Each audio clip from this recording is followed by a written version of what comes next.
යාළුවෙක් ඇවිත් කවදා හරි ඔයාට කිව්වද මචං රුපියල් 50,000ක් දාපන් මාසෙන් ලක්ෂයක් දෙනවා. ඔයාට කිසිම දෙයක් කරන්න ඕනේ නැහැ. ගෙදරට වෙලා නිදා ගන්න විතරයි තියෙන්නේ කියලා. එහෙමත් නැත්නම් ඔයාගේ WhatsApp group එකකින් link එකක් ආවද දවසට YouTube වීඩියෝ 5ක් බලලා like කරලා දවසට $50ක් හොයන්න පුළුවන් කියලා. සුබ පැතුම්.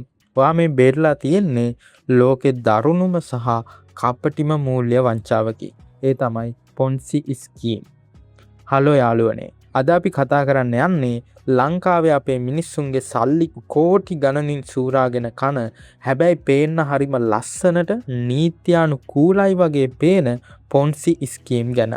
ඔයා මේ වෙලාවේ හිතනවා ඇති අපෝ මම නම් ඔයාට අහුවෙන්නේ නැහැ. ඔයා ගම්වල ඉන්න නොතේරෙන මිනිස්සුන්ට කරන දේවල් කියලා.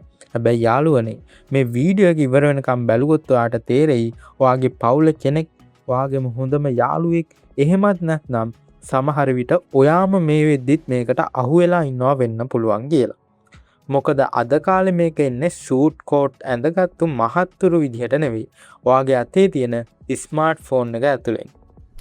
මේ කතාව පටන් ගන්න අද ඊයේ නෙවෙයි. මීට අවුරුදු 100කටත් කලින්. හරියටම කිව්වොත් 1920 දී ඇමරිකාවේ චාල්ස් පොන්සි කියන්නේ ඉතාලියෙන් ඇමරිකාවට සල්ලි හොයන්න ආපු සාමාන්‍ය මිනිහෙක්. එයාට ඕන වුණා ඉක්මනින්ම කෝටිපතියෙක් වෙන්න. ඉතින් එයා දවසක් මාරම ප්ලෑන් එකක් ගහනවා. එයා කම්පැනියක් දාගෙන මිනිස්සුන්ට කියනවා මට $100ක් දෙන්න. මම දවස් 45කින් ඒක $150ක් කරලා දෙන්නම්. දවස් 90කින් $200ක් කරලා දෙන්නම් කියලා.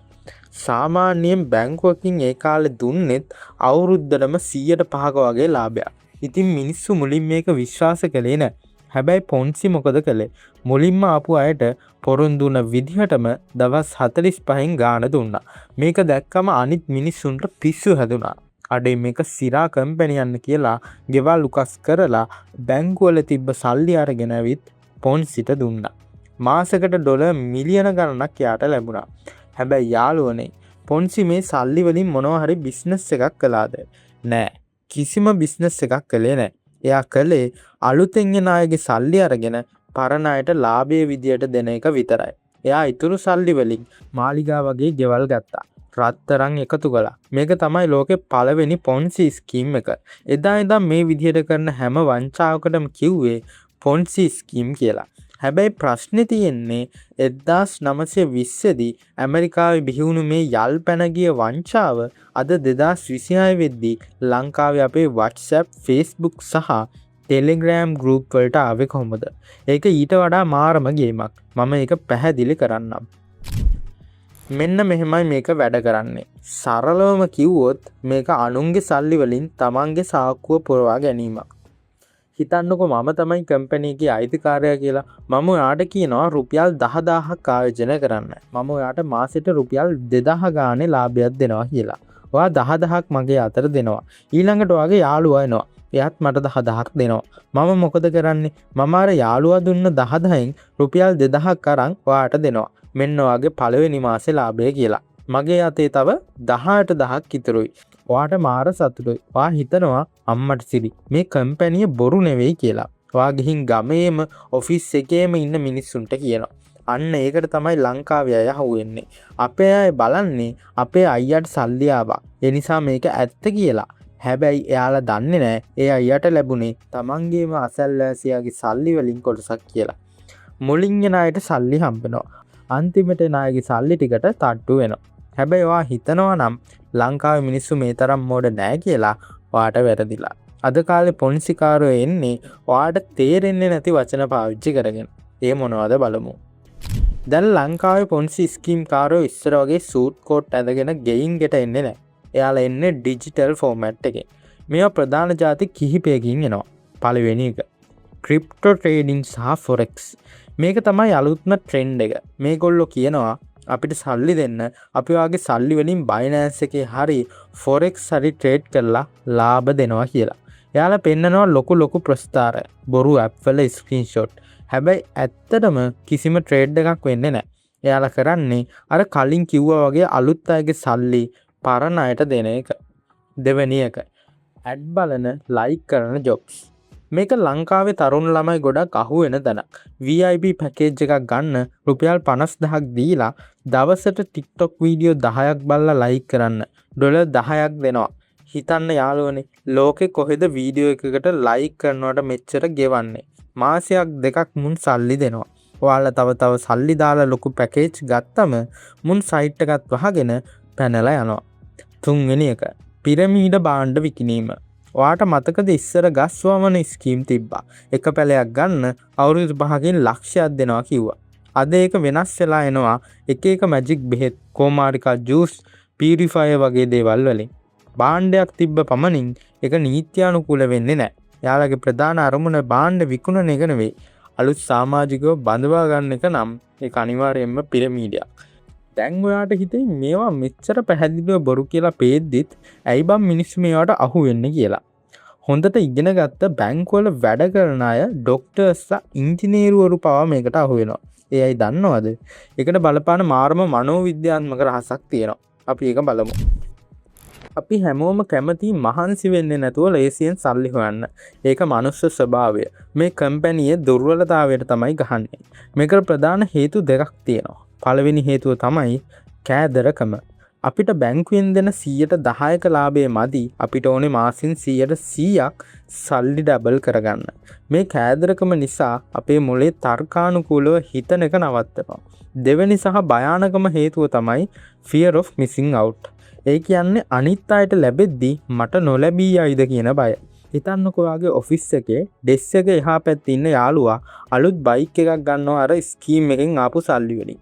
එයා දවසට ඩොලර් 50ක් හොයනවා කියලා ඔයාට පේනවා. ඔයාට ඒක දකිද්දි ඉන්න බෑ. ඔයාට හිතෙනවා අපරාධේ මමත් මුලදිම දැම්මනම් අද මටත් බයික් එකක් කියලා. ඊට පස්සේ ඔයා මොකද කරන්නේ? ඔයාගේ අතේ තියෙන ඔක්කොම සල්ලි සමහර විට ළමයින්ගේ අනාගතයට දාපු සල්ලි පවා අරගෙන ගිහින් අරකට දානවා.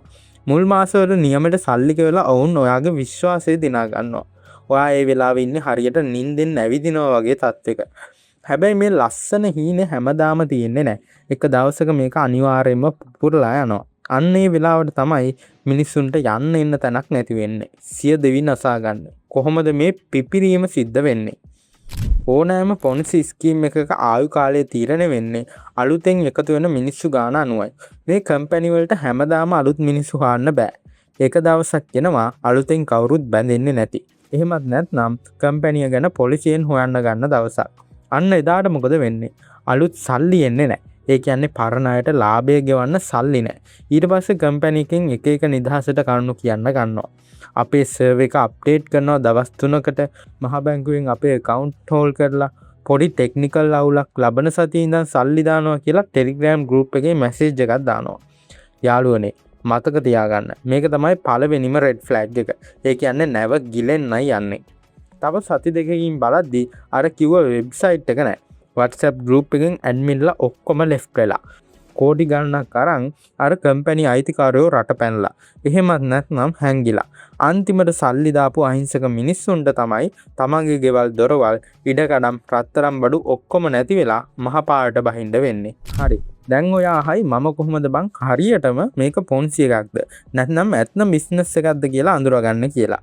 මම ඔයාට දෙනවා රන් නීති 4ක්. මේ 4න් එකක් හරි තියෙනවා නම් ඒක අනිවාර්යයෙන්ම පොන්සි ස්කීම් එකක්. එතනින් එහාට කතාවක් නැහැ. පළවෙනි එක අධික ලාභ. බැංකුවකින් අවුරුද්දටම දෙන්නේ 10%යි නම් මුන් මාසයට 20%ක් 30%ක් දෙනවා කියන්නේ කොහොමද? එහෙම මැජික් ලෝකේ නැහැ. ඒ වගේම කිසිම අවදානමක් නැහැ. 100%ක් ෂුවර් කියනවා නම් අනිවාර්යයෙන් මේක බොරුවක්. බිස්නස් වල අවදානමක් තියෙනවාමයි. දෙවෙනි එක හැමදාම එකම විදියට ලාභ ලැබීම. ඇත්ත බිස්නස් එකක් නම් පාඩු වෙන්නත් ඕනේ. මාකට් එක උඩ පල්ලෙහා යනවා.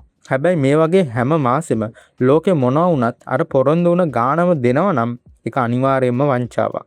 තුන්වෙනි එක අලුත් අයව බඳවා ගන්න කියන බලපෑම. ඔයාට තව ගානක් ගන්න ඕන නම් ඔයාගේ යටින් යාළුවෝ 3 දෙනෙක් සෙට් කරන්න. එතකොට කොමිස් එකක් එනවා කියනවා නම් ගොඩක් දුරට ඒක පිරමීඩයක්. ඔයාගේ ලාභය තීරණය වෙන්නේ අලුත් මිනිස්සු ගේන එක මත නම් ඒක නීති විරෝධී. හතරවෙනි එක රහසිගත බව සහ ලියාපදිංචියක් නැතිකම. මේ ගොල්ලන්ගෙන් කොහොමද සල්ලි හොයන්නේ ඇහුවම තේරෙන්නේ නැති බර වචන කියනවා.